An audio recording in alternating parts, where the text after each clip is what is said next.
I wish I knew a little bit more about agricultural science than I do now. That would be one of my things that I wish I had focused visit more on. anytime. Oh, 60 seconds. Oh.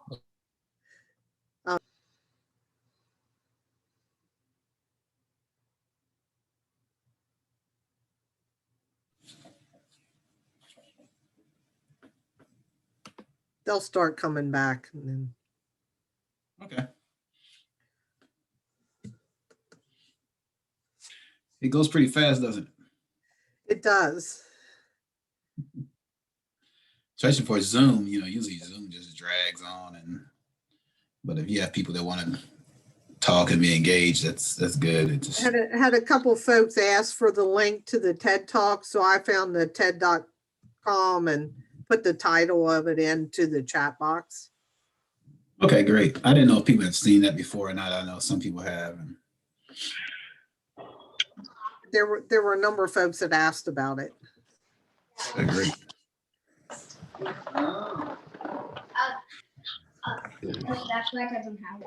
All right. I tried to pop in most of the rooms. I didn't get into all of them, but I heard some good conversation. And if we don't have to go through orders, but anybody want to share out just some of the things, your conversation, please share out. Mommy, that's your face. Before I have a meeting at 7, but I just wanted to say that was really great information that you shared. It's nice to take in information from someone else presenting, because again, I'm always learning, and we're all always learning, and also great breakout conversations. So thanks to those who were in there, and hopefully I can join you guys for your next session, because this was all right. So Nicole, your roles, you're over equity in your district? Supervisor of alternate programs. Small county, lots of hats. Equity is the main focus of what I do, and I interweave it with everything. So, all right, I'm gonna have some resources for you. Just give me a shout. I will definitely. Thank you. Anyone else about the danger of the single story? Well, in our group, we discovered that most of us, and I don't know if this might be applicable to most people, we all grow up as a single story. The trick is to get outside our single story at some point. Okay. Thank you. Anyone else?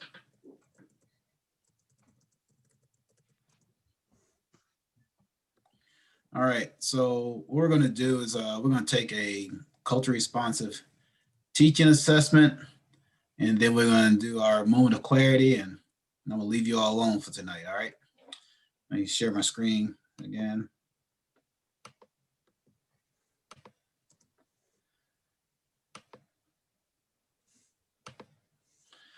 All right.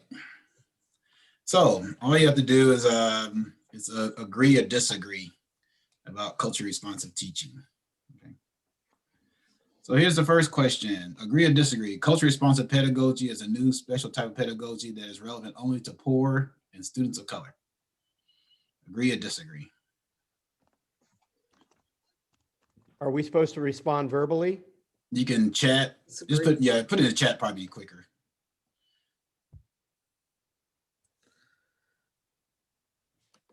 I'm seeing a lot of disagrees pop up. And that's a good thing, because culture responsive teaching is about meeting the needs of all students, and every student in the state of Maryland has a culture.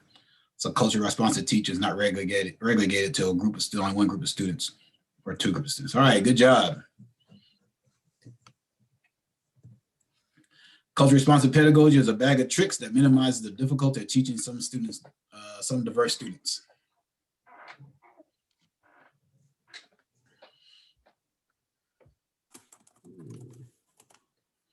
All right, we know if it's that easy. We're seeing disagrees and false and disagrees. All right. Culture responsive pedagogy requires teachers to master the details of all the cultures of students represented in the classroom. We're getting disagrees to that one, false. Remember Tom brought that up about 15, 20 minutes ago? Mm-hmm. There's no way you're going to master everyone's culture that's in your classroom you don't even know everything about your own culture. How you gonna master someone else's, right? So it's just, you can't do that. All right, you 3 for 3. Last one. Culturally responsive pedagogy leads to less stereotypes about children because teachers are trained to address their students' needs.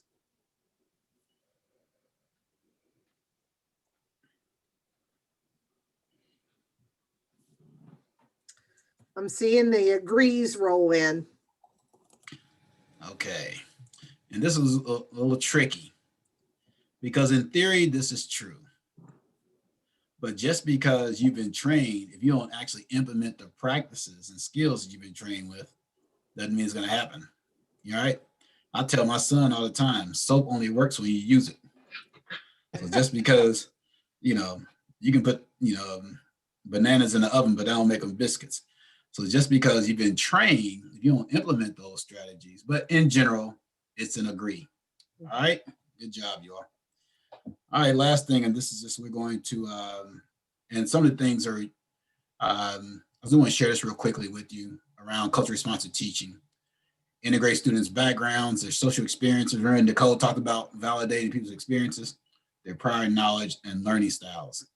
And so the rest of this is resources you can have. And I'm going to send Terry, I have some resources on developing culturally responsive lesson plans, culturally responsive teacher assessment, I think culturally responsive reading strategy. So those resources I can send to you all, and you can just use however you like. Okay, and there's another one about, I think I mentioned when Tom asked that question about personal narratives. It's a strategy, how about doing that? And bringing students' lives into the classroom. There's a culture responsive assessment. I have it's like 20 questions. I just put about 4 on here that I want to share with you all. And how many are familiar with this book? I know probably China and I can't think of his name. This is an MDE. You all probably use this book also. Some of you all seen it. Culture Responsive Teaching and the Brain. And so that's a good book for you want to do a book study or something like that. By Zaretta Hammond. All right. And the last thing is I need 4 people to finish these sentences. You can pick any one you like, and then everyone else just respond to one of these in the chat. So I need 4 people to unmute to respond to any of these sentences, complete these sentences, and everyone else respond in the chat about your takeaway. You learned that, I realized that, I was pleased that, I was not aware of. Based on everything we had to say, not only what I had to say, we had good comments from everyone in the Zoom room. And so use the chat, but I need about 4 or 5 of you all to share out verbally. I can share. Can I skip to the second one though? I realized that. You can do whatever you want to do, Quinn. So I realized in our breakout room that our single stories aren't published anywhere. So it's really up to us to have open conversations with each other so that we really can understand other stories so that we can kind of get outside of our single window view. So I realized that it's important to share our stories because they're not published anywhere for anybody to automatically know them. I like that, Quinn, and I'll build on that. And if they are published, they may be inaccurate, right? So Quinn needs to tell her story. If not, somebody's going to tell it for her. I like that, Quinn. I have one. I was pleased that Okay. I attended this class because part of our training at the beginning of the school year was to take classes on being aware of other cultures and reaching the students and getting to know them. And this brought it back to my mind that is something that I need to do on do it more than I've been doing it. So I'm pleased that I took this class because it's reminding me to do what I've already just touched the surface of and that I need to do more. All right, thank you, Robin. Give me a few more. I want all my minutes. We got about 2 minutes left. Pat shared in the chat box that I learned to focus on different rather than deficit. All right. Very good. I can go next, and I'll say that I was pleased that the concept of the single story was actually introduced. is something that many people of color already are familiar with, because when you're part of a minority group and you're told a majority story, it affects you in a much different way. And so while I certainly respect the stories of all, if the story is, of course, a minority story versus a majority story, it makes a huge difference, as the young lady spoke of in the TED Talk. And so it's not been kind of exposed in that way or even introduced in that way before. In a crowd such as this, or in a group such as this, with folks kind of ready to listen and willing to kind of learn. And so I was pleased that we were able to kind of explore that and then go into our breakout rooms so that we can help educate each other about what our students are going through and how we can be of service to them and helping them see not just their story, but another story of how their life can be. Thank you, China. Anders shared in the chat box, I learned that there is more to do in the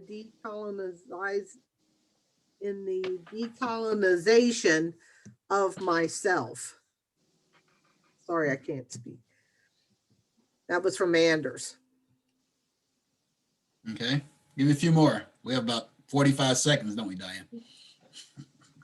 I'll share that I learned that in the breakout room, several of us that are teachers are trying to figure out how to market our program to everyone, and that maybe if we all work together, we can share strategies and techniques that will help each other in being successful.